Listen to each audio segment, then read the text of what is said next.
இன்றைக்கி நம்ம ஸ்கூல் போகிற குழந்தைங்களுக்காக ஒரு லஞ்ச் பாக்ஸ் ரெசிபி தாங்க பார்க்க போகிறோம். இது செய்கிறது ரொம்ப ரொம்ப ஈஸி. இதுக்கு சைடிஷ்ஷாக கார முட்டையும் தாளிச்சாவும் கொடுத்து விட்டு பாருங்கள். உண்மையிலே அப்படி விரும்பி சாப்பிடுவாங்க. இதோட டேஸ்ட்டு அட்டகாசமாக இருக்கும். கண்டிப்பாக இதே மாதிரி ட்ரை பண்ணி பாருங்கள். அதை எப்படி செய்யலான்னு பார்க்கலாம் வாங்க. அதுக்கு முதல்ல குக்கரில் எண்ணெயும் நெய் சேர்த்துக்கோங்க. இப்போ இதில் பட்டை, கிராம்பு, ஏலக்காய், பிரிஞ்சி இலை எல்லாம் சேர்த்துக்கோங்க. ஒரு வெங்காயம், 2 பச்சை மிளகா சேர்த்து கொஞ்சமாக கொத்தமல்லி இலை சேர்த்து எல்லாத்தையும் நல்லா வதக்கிக்கோங்க. இது நல்லா வதங்கினது பிறகு இஞ்சி பூண்டு பேஸ்ட் சேர்த்துக்கோங்க. அதையும் சேர்த்து நல்லா வதக்கிக்கோங்க. இப்போ ஆல்ரெடி நம்ம எடுத்து வச்சுருக்க தேங்காய் பாலை இதில் ஆட் பண்ணிக்கோங்க. நம்ம ஆல்ரெடி ஊற வச்சுருக்க பாஸ்மதி அரிசியும் இதில் சேர்த்துக்கோங்க. தேவையான அளவு உப்பு சேர்த்துக்கோங்க. ஒரு அரை மூடிக்கும் கம்மியாக எலுமிச்சம்பழம் புழிஞ்சு விட்டுக்கோங்க. லைட்டாக அந்த புளிப்பு சுவைக்காக தான் நிறையா ஊற்றணும்னு அவசியம் இல்லை. இதையும் நல்லா புழிஞ்சு விட்டுட்டு மூடி போட்டு ஒரு விசில் வச்சுருங்க.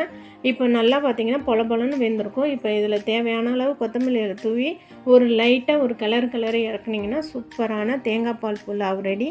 இது சாப்பிட்றதுக்கு உண்மையிலே அட்டகாசமாக இருக்கும். கண்டிப்பாக நீங்களும் இதே மெத்தடில் ட்ரை பண்ணி பாருங்கள்.